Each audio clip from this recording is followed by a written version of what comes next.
નમસ્કાર, આપ જોઈ રહ્યા છો નેશન પ્લસ ન્યૂઝ. હું છું આપની સાથે હેતલ ભગત. અમરેલી જિલ્લાના રાજુલા તાલુકાના હિંડોળના ગામ નજીક પુલ પર ગાબડું પડતા પુલની નબળી કામગીરી કરી હોવાનો ગ્રામજનોએ આક્ષેપ કર્યો હતો. ભાવનગર સોમનાથ નેશનલ જે રાજુલાના હિંડોળના ગામેથી પસાર થાય છે. હિંડોળના ગામ નજીક ધાતરવડી નદી ઉપર મહાકાય પુલ બનાવવામાં આવ્યો છે. અહીં આ પુલ પર વરસાદ પડવાની સાથે જ ગાબડું પડ્યું હતું. પુલ પર ગાબડું પડતા સળિયા દેખાવા લાગ્યા હતા. આ પુલ અંદાજે 7 મહિના પહેલા બનાવવામાં આવ્યો છે, પરંતુ હજુ પ્રથમ વરસાદ પડતા જ પુલ પર ગાબડું પડી ગયું છે. નેશનલ હાઈવે દ્વારા પુલમાં નબળી કામગીરી દાખવી ગ્રામજનોએ આક્ષેપ કર્યો છે.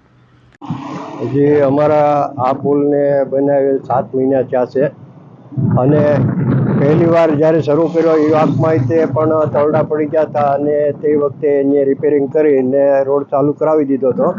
અને આજે તો પહેલો જ વરસાદ છે અને પહેલા જ વરસાદની અંદર જો આવી રીતે ગાબડા પડે અને ચરિયા બતાવી જતા હોય તો આગળ કઈ રીતનું આનું નિરાકરણ લે છે એ તંત્રને જાણ કરવા બદલ અમે આ કરોડોને ખર્ચે જો સરકાર આવી રીતે રોડ બનાવતી હોય અને જો પહેલાં જ એમાં આ રીતે નુકસાન થતું હોય તો આગળની કાર્યવાહી કઈ રીતે તંત્ર કરશે એને જાણ કરવા માટે અમે આ ગાબડું પડવાને કારણે પુલ પરથી પસાર થતા વાહન ચાલકોને પણ હેરાન પરેશાન થવાનો વારો આવ્યો છે. ત્યારે તંત્ર દ્વારા યોગ્ય તપાસ કરવામાં આવે તેવી માંગ ઉઠી છે.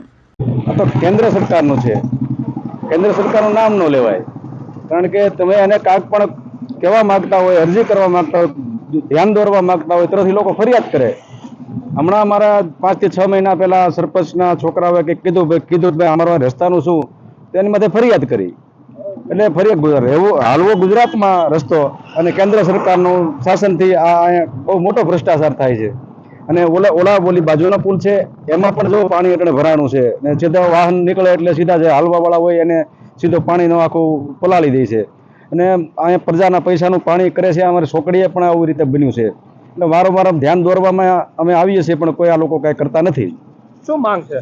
બસ સારું કરે, સારી ક્વોલિટીનું કંઈક બને તો પ્રજાને સુખાકારી મળે.